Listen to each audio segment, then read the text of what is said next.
생사의 기로에 선 춤. 춤을 너무나 사랑하는 소녀가 있었습니다. 그녀의 이름은 야마모토 쿄카. 어느 날 소녀의 손끝에 작은 상처가 생겼습니다. 소녀는 대수롭지 않게 여겨졌습니다. 그러나 며칠 뒤 팔은 감당할 수 없을 정도로 붓기 시작했습니다. 병원으로 달려간 그녀와 가족은 의사로부터 팔을 절단해야 할 수도 있다, 목숨도 위험하다는 청천벽력 같은 이야기를 들었습니다. 수술을 마친 뒤에도 생존 확률은 50%. 고열이 심하고 여러 통증들도 같이 동반된 상황. 그녀는 어린 나이에 생사의 기로에 서게 됐습니다. 쿄카는 결국 가족과 함께 수술을 선택합니다. 다행히 수술은 성공했고 소독과 피부 재생 치료를 병행하며 약 2달간의 입원 생활을 버텼습니다. 당시의 두려움은 평생 잊지 못할 만큼 컸습니다. 쿄카는 한 일본 매체 인터뷰에서 이렇게 회상했습니다. 그때는 제 인생이 끝났다고 느꼈어요. 춤을 다시 출 수 있을지조차 알 수 없었죠. 그런데 제 주위 사람들이 끝까지 믿어주고 응원해줬습니다. 그게 제 인생을 바꿨습니다. 무엇보다 팔을 잃지 않았다는 사실이 쿄카에게는 삶 전체를 되찾는 일이었습니다.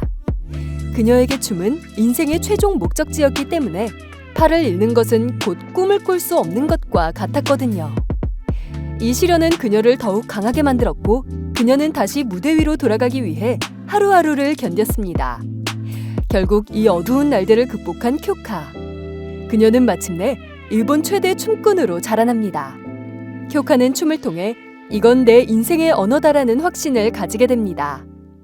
제2막 인생 듀오의 만남, 러시볼 결성. 사실 쿄카는 어린 시절 춤보다 무술에 더 큰 관심이 있었습니다. 두 오빠의 영향을 받아 가라테를 배우며 체력과 중심을 길렀죠. 하지만 8살 무렵 친구들과 댄스 영상을 따라추기 시작하면서 춤의 매력에 빠져들었습니다. 그 시절 그녀는 운명처럼 마이카라는 친구를 만나게 됩니다. 마이카는 쿄카와 성격도 춤 스타일도 달랐지만 춤에 대한 열정만큼은 같았습니다. 두 사람은 매일매일 함께 연습했고 서로의 부족한 부분을 채워주었습니다. 결국 쿄카와 마이카는 2004년 러시볼이라는 듀오팀을 결성합니다.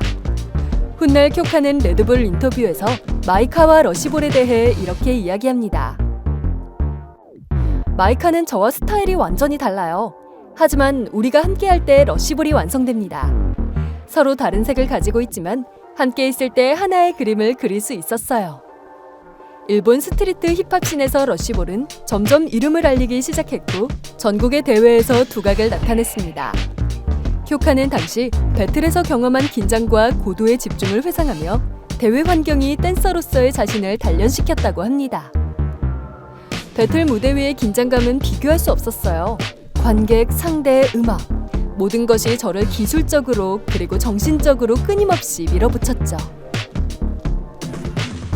제3막, 파리의 밤, 역사적인 순간, 그리고 레드불 댄스팀 소속, 거침없는 행복.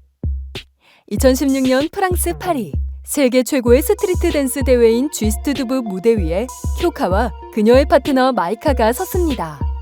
힙합 2대2 부문에서 일본인 최초로 결승에 오른 두 사람은 최고의 집중력으로 춤을 펼쳤습니다.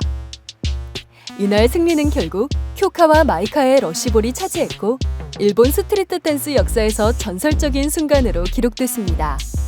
쿄카는 이때의 감정을 인터뷰에서 이렇게 표현했습니다.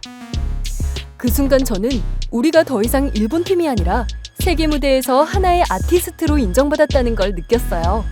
그날 이후 제 춤에 대한 자신감이 완전히 달라졌습니다. 쥐스트두브 우승 이후 쿄카는 WDC 월드 파이널, WDC 재팬 파이널 3회 우승 등 굵직한 성과를 이어갑니다.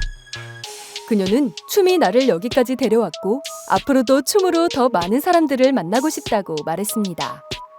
이후 쿄카는 레드불 댄스 월드 파이널 올샤트 멤버이자 댄스팀 소속이 되었고 그 영역을 확장해 나가고 있습니다.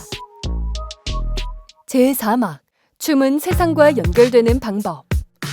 그녀는 이제 단순한 댄서를 넘어 아티스트로 불립니다. 레드불 아티스트로 활동하며 글로벌 프로젝트와 퍼포먼스에 참여하고 세계적인 브랜드 나이키를 비롯해 향수 랄프로렌의 광고 모델, 지샥 등 세계적인 브랜드와 협업도 진행하고 있습니다. 패션 매거진 엘르의 표지 모델로도 선정되었죠. 그녀는 일본과 해외에서 워크숍과 마스터 클래스를 열어 후배 댄서들을 양성하고 있습니다. 춤은 제 언어이자 제가 세상과 연결되는 방법이에요. 무대에 설 때마다 제가 살아있다는 걸 느낍니다. 쿄카는 자신의 이름을 걸고 작품을 만들어내는 창작자이며 춤을 통해 사람들에게 영감을 주는 문화적 아이콘으로 자리매김했습니다. 병과 시련을 딛고 세계가 인정하는 아티스트로 성장한 쿄카. 그녀는 여전히 세계 곳곳을 무대로 활동하며 춤으로 사람과 사람을 연결하는 일을 멈추지 않습니다. 춤은 제 삶의 전부예요. 이 언어로 평생 세상과 대화하고 싶습니다. 에필로그, 한국과의 인연. 쿄카는 한국에서도 굵직한 활동을 이어왔습니다. 2025년 엠넷의 글로벌 댄스 배틀 프로그램 월드 스트리트 우먼 파이터 시즌3에 일본 대표 크루 오사카 오조갱의 멤버로 참가해 우승을 차지하며 한국 팬들에게 강력한 인상을 남겼습니다. 한국 팬들은 그녀의 강한 에너지와 존재감에 매료되었고 테토녀라는 별명을 붙였습니다. 프로그램 이후 한국에서도 워크숍과 강연을 진행하며 팬들과 소통하고 있으며 여러 한국 댄서와 협업 프로젝트도 준비 중입니다. 한국 팬들의 응원이 저를 크게 움직였어요. 한국에서 춤을 출 때마다 늘 뜨거운 열정을 느낍니다. 쿄카는 한국과 일본을 오가며 아시아 댄스 씬의 가교 역할을 하고 있습니다. 오늘 이야기는 여기까지입니다. 오늘 쿄카의 이야기가 마음에 와닿았다면 좋아요와 구독으로 응원해주세요. 지금까지 33헤르츠였습니다.